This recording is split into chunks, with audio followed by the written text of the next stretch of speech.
Luna's House is a one-of-a-kind animal rescue located here in Edgewood, Maryland, founded by a husband and wife team with the mission to save and better the lives of companion animals.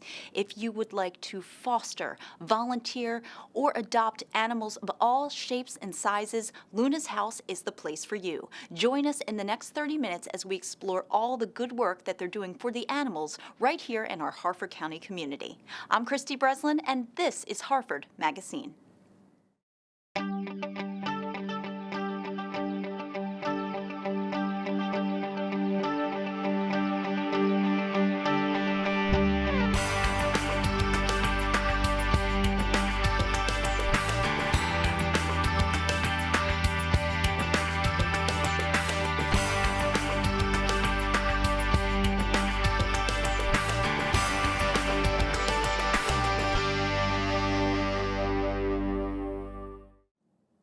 All right, animal lovers, this show is for you. I'm with Lisa and Nevin Randall. They are the co-founders of Luna's House here in Edgewood, and what a show we have for you today. I am really excited. Guys, thank you so much for having us. Of course. Thank you for being here. Yeah.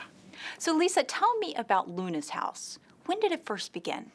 Well, we incorporated in 2006.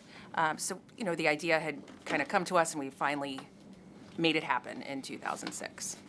Well, Nevin, there's a meaning behind that name of Luna's House, right? There is. Okay, what is that? So we were volunteering at our local Humane Society, and we were very involved. And we were with cats and dogs, and at the time we were volunteering with bunnies. And the place that we were volunteering for, being open admission, does unfortunately euthanize for time and space. And there was a bunny that was surrendered. She wasn't very well cared for, so we didn't think that she was going to get the opportunity to be adopted out. And so when she came in, we decided to foster her. So we said, we'll foster her, don't worry.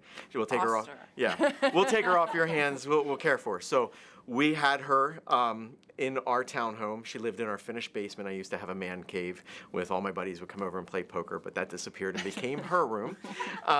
And I was teaching elementary school at the time, so I could go down and give her treats and everything else. And I made Lisa be the bad guy, and she would give butt baths, range of motion therapy. Lisa actually took her for acupuncture to try to get the use of her back legs back. And we just did everything for her, and we had her for about 9 months. And 7. There it is. 7 months. 7 months. I knew she was going to correct me. And so the one day I went down to give her a treat, and she didn't take it. And then we knew that she was slowing down, that she was tired. Obviously, we don't want animals to lose dignity and suffer. So that was the first animal that we had to make the decision to euthanize, and her name was Luna.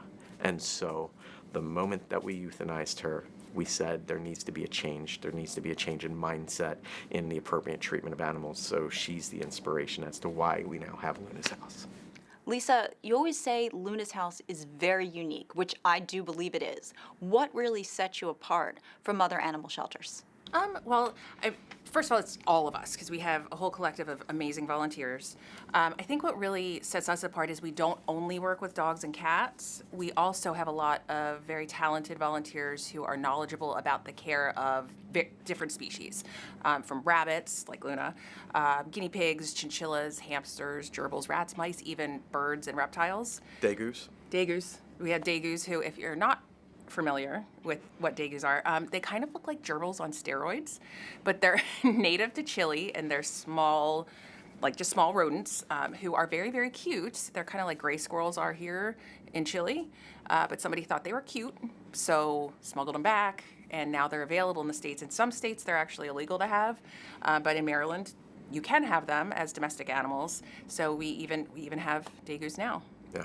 Oh, wow. So you guys have pretty much everything, and it's not cheap to keep an animal rescue running. So where do you get the money for this?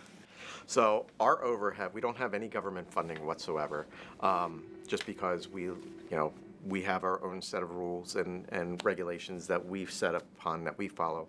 And our overhead is about $26 $8,000 a month to keep this place open that Lisa writes checks in as I cry. And we're looking at it, and it's always well worth it because it's for the animals. But we do fundraising out the wazoo. Lisa is wonderful as our sole fundraising coordinator, unfortunately. So, but fundraising donations don't do it alone, so we also do boarding here. So we board when folks go on vacation. That's our main source to keep this place open. Okay, so Lisa, I'm going to give you the tough question. Oh, okay, great. Because I know. Excellent. This is tough because what if somebody wants to surrender an animal? I mean, what's the process for that? Well, first off, we are limited admission, unlike somewhere like the Humane Society of Harford County, who is open admission. That means they have the animal control contract and they have to take everyone who comes to them in need. We are limited admission, which means we have the luxury of not having to euthanize for time or space, because we only take who we can responsibly care for at a given time. So basically, if we have an opening in one of our animal programs, typically someone will call or email us, or sometimes both. And if we have an opening and that's an animal who would fit into the program, our volunteers would be able to take care of, then we'd go through a whole process where they fill out a surrender form so we know as much about them as possible, about the animals who are coming in, to make their transition as smooth as possible to our care. And we go from there. There is typically a surrender fee because we're going to be taking on the care of an animal. So we try to make it as affordable as possible, but at the same time, know that we have to make up all of that difference with fundraising and volunteers working hard with things. So, so basically the process is folks can email us or call us to find out if we do have availability, and one of our volunteers, if we are able to assist, will contact back. Yeah, but it's by appointment. It's not just a walk-in thing. Just because, we're all volunteer-based, so we have to make sure that we have somebody here that's able to assist. Oh, absolutely. Okay, Nevin, I'm going to give you the happy question. I'll take it. What about adoption? What if we want to add somebody to our family? Gosh. So you can go online, www.lunashouse.org. We have all of our animals listed online, and from there you fill out an online application. The reason why we do an online application is, as I mentioned earlier, we're all volunteer-based. And so we need to make sure that we have a volunteer that's worked with whichever animal you applied for is available for you to do a meet and greet. So it's not just a walk-in and I want to look at all the animals. Unfortunately, we don't have the paid staff to be able to do that, or the volunteer staff. So you go online, you do an application process, and then the head of whatever program will contact you and go on from there. It's usually about a 2-week process, a week to 2 weeks, depending on. Now, what about fostering? Is that an option too? How does it work? It's kind of like an extension of our volunteer program. So we would have paperwork filled out, with including a waiver of liability, of course, because we're working with animals and they are not predictable. So we have a waiver of liability. But we also have a foster form, a foster provider form that needs to be filled out.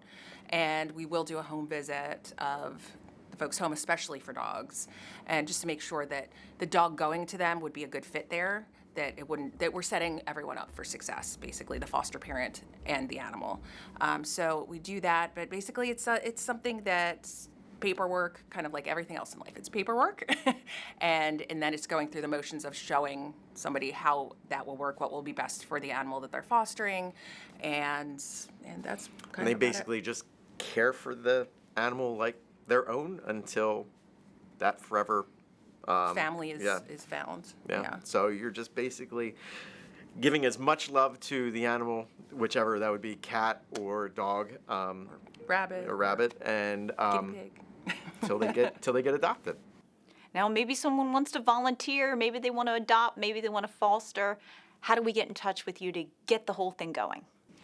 You can visit us on our website, which is www.lunashouse.org. We have all of our programs listed on our website.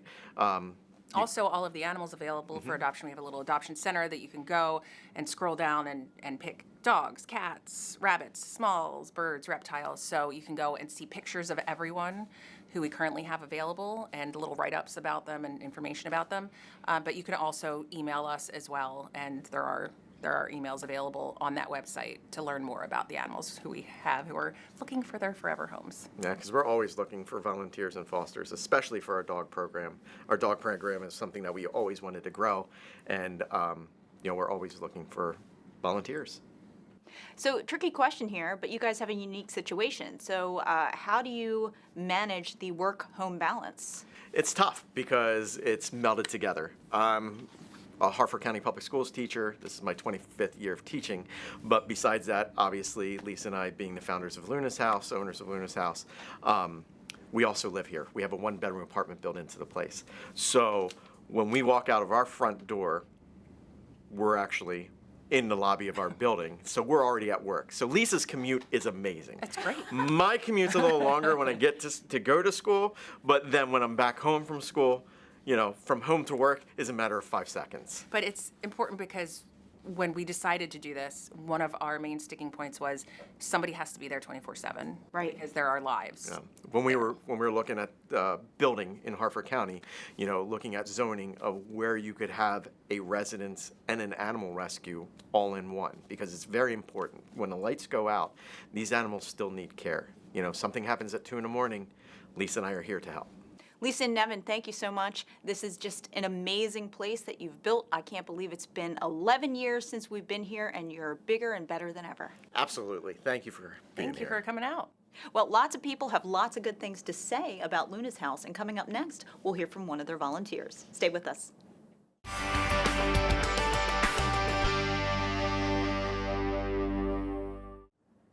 Now, we said that Luna's House doesn't just care for dogs and cats, but it cares for many animals. And we have the small animal volunteer trainer, Brooke Kramer, here with us today to tell us more. Hi, Brooke. Hi, Christy.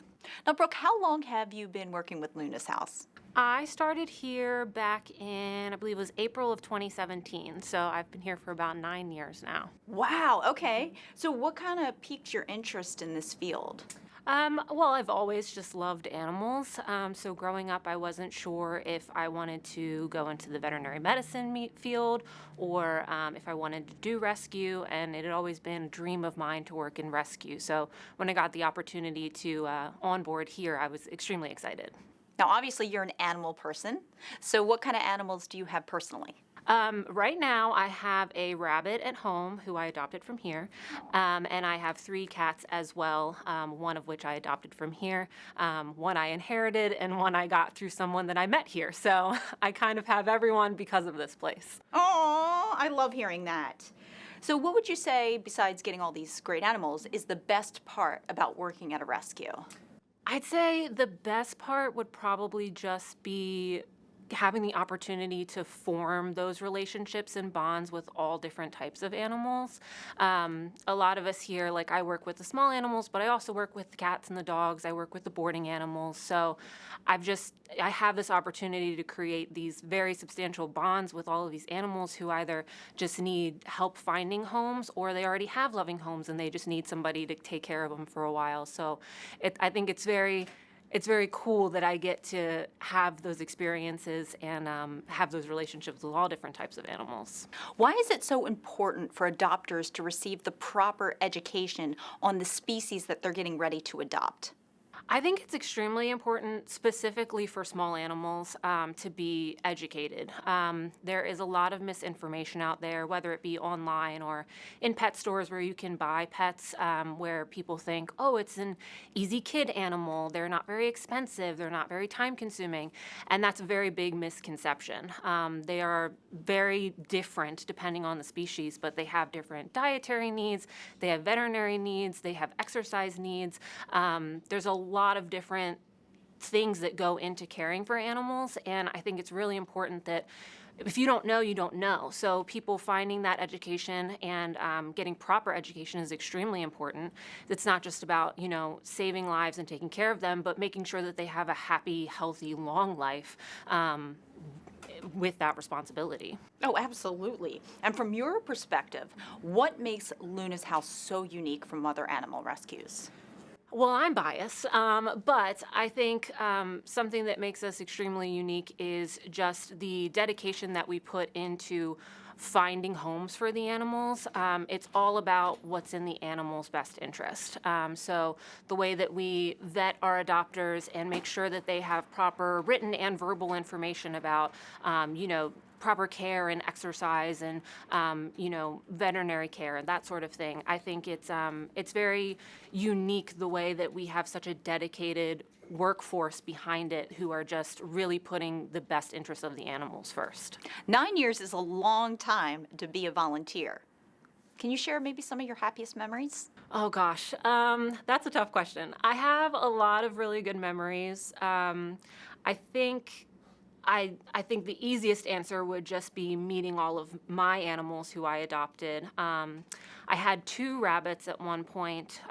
One of them passed away over a year ago, but I got both of them here at different times. So my first rabbit I got probably in like 2018. He was my sole rabbit, but I still have him today. But he was a little lonely, and I needed a friend. And Lisa actually did my bonding when I met my girl rabbit. So they met, and they were so happy, and she did the bonding process, which is an intense, extensive, long process to make sure that they can live together safely. And they just fell in love so quickly. And, the time that they had together was it was really beautiful and something that I really cherished, because they probably would not have met if I hadn't adopted them. So I think that's a really happy memory. With my cats, I wouldn't have them either if I wasn't here. My newest cat, she was a foster that I got through here. We weren't sure if she was going to make it through the night, and so I took her home and nursed her back to health. And obviously, we bonded, and I didn't let her go. But those are things that I will really cherish forever. As far as just on a personal level. And then I'd say working with the boarding animals, a happy memory that I have is many, many years ago, I was at a Petco just shopping for supplies, and a big dog just ran up to me, so excited to see me, and I thought I recognized him, and his mom came running over and was like, "I'm so sorry, like, we were over here, he just ran to you," and I realized that it was a boarding client, and I was like, "Oh, is this, so-and-so?" And she was like, "Yeah." And I was like, "Oh, I work at Luna's house, like, we're friends." He was coming over to say hi. And we had a lovely conversation, and she was so happy just to like see that her dog recognized me outside of being here and was so excited to see me. And the dog is passed now since it was many years ago, but I think about that very fondly, that, you really make an impact with the animals that we take care of here. Brooke, thank you for your time, your dedication, and all the love you show for all these small animals here. Absolutely. Thank you. Well, don't hesitate, because cat lovers, this next segment, that's for you.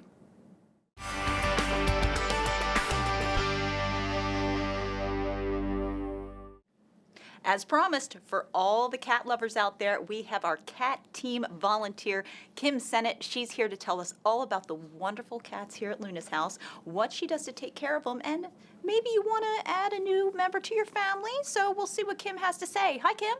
Hi, how are you? Great. Thanks for being here. Thank you. Kim, how did you first discover Luna's house, and what made you want to start volunteering there? So my oldest son was interested in volunteering with animals, specifically cats. So he was not old enough to volunteer here on his own. So he asked if I would be his adult companion. And I was a little nervous at first, because I thought, how can I really do this? Can I volunteer with animals? I have a really soft heart, and leave them and then come back and leave them again. But once I started volunteering here, I realized what a special place it is, and so it made it much easier. Now, tell me about some of the responsibilities that you have here. So I have several different responsibilities. First and foremost is hands-on care of our adoptable animals. So that's feeding, cleaning their spaces, playing with them, socializing them. I also am fortunate enough to work on our cat adoption team. So I work with another volunteer here to review applications, meet with potential adopters, and make sure it's the right fit. And I also work at our offsite events sometimes, and I don't usually work with the dog program, but that's when I get to be around our adoptable dogs because we don't typically take cats off site. They don't want to go off site. So I meet with people in the community, educate them about Luna's House, answer any questions, show off our dogs. We sell merch in order to raise money. And then also I do volunteer training. You do a lot. But what do you find most fulfilling about working with rescue cats? That's a tough question because, of course, working with the cats hands-on is the most important thing, and that's the thing that I find the most rewarding. But I would say definitely working with potential adopters to find their new family member is so incredible because I do soup to nuts. When the animals come in, I take their photographs, and that's what goes on the website. So that would be the first thing someone saw when they're looking for their new family member. And then I review their application, do the background checks, and then I'll set up an appointment to meet with them. And then I work with them on their adoption contract and then see the animal out the door. So it's sort of a full circle from caring for them when they first get here to seeing them go to their new family. So that's incredibly special. Aw. And have you adopted from Luna's House yourself? I have. Aw. I have 4 cats. So 2 I did not adopt from here. They're 11, and then I have 2 little boy cats, Alfie and Jimmy, and I got them here. So they're just awesome. So what made you want to add these new members to your family? Well, when Alfie came in, he's my tuxedo boy. He just tugged at my heartstrings immediately, and I've seen a lot of cats over the years. I've been here for 8 years, so I don't know. There was just something really special about him, and he's a tuxedo cat. And the first cats that I had fallen in love with as a child were 2 tuxedo cats named Tinkerbell and Mistletoe. They were my aunt's cats. Those are great names. Yeah, and so I don't know. There was just something special about him. And then when I got him home, my 2 older cats were like, "That's a lot." So I told my husband, I'm like, he needs a friend. So that's how I got Jimmy. What should the community really know about the work that Luna's House is doing? I think it's really important for the community to know the level of commitment that is here.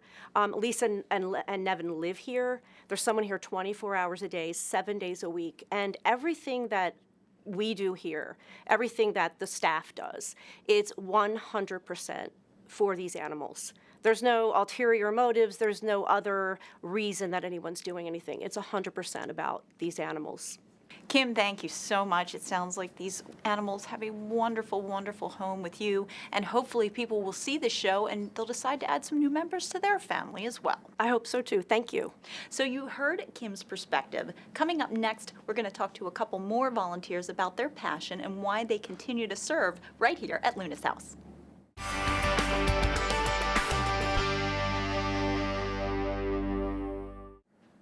Well, we have 2 more dedicated volunteers, and they are Cat Team volunteers. We have Denise and Al Beam here to tell us all about their experience working with Luna's House. Hi, guys. Thanks for being here. Hi, thank you. Denise, you've been volunteering for a long time. Why did you decide to volunteer here at Luna's House? Oh, it's easy. I wanted to give back. Luna's House has given us our family. We've adopted many, many critters here, and we are so eternally grateful. If it wasn't for Luna's House, we wouldn't have the babies that we have at home. And Denise, how many have you adopted? We've adopted 6. We've adopted 6. Yes. Oh, wow. Okay. It's so, addictive. Al, tell me about the cats that you adopted. Oh, we adopted Amy. She's a tortie. Sheldon. Yeah, we're Big Bang fans. Oh, me too. Randy. Penny. She's actually the one that's on the poster on the front. Mitchell, and then Sylvie. Do they all get along together? Generally speaking, they absolutely do. It's kind of funny, though, because just like any kind of brother-sister relationship where they get along real well one minute, and then the next minute they're fighting, and then they're loving on each other again the next. So whatever their mood says is what they're going to be doing. Well, Al, you volunteer with a lot of the rescue cats, and is it hard not to take them all home? Oh, yeah, we're dangerous around the rescue cats.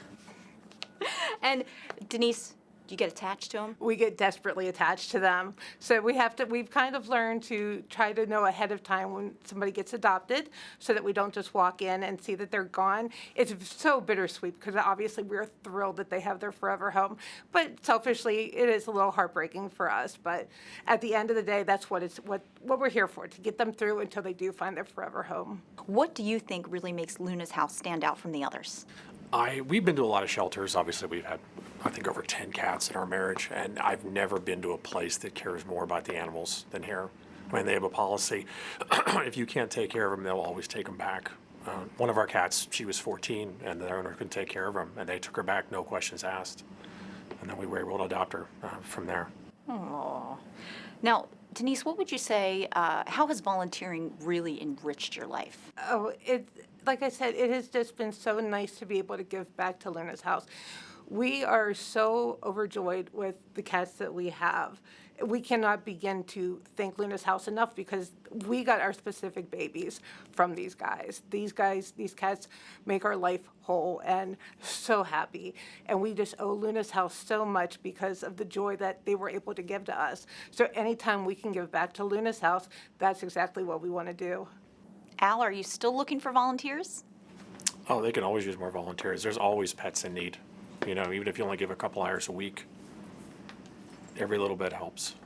Denise and Al, we are lucky to have people like you in the Harford County community. So thank you so much for all that you do for our little furry friends. Oh, thank you. Thank you. Now, we've talked about cats, but don't worry. Coming up next, we're going to talk about the dogs. Stay with us.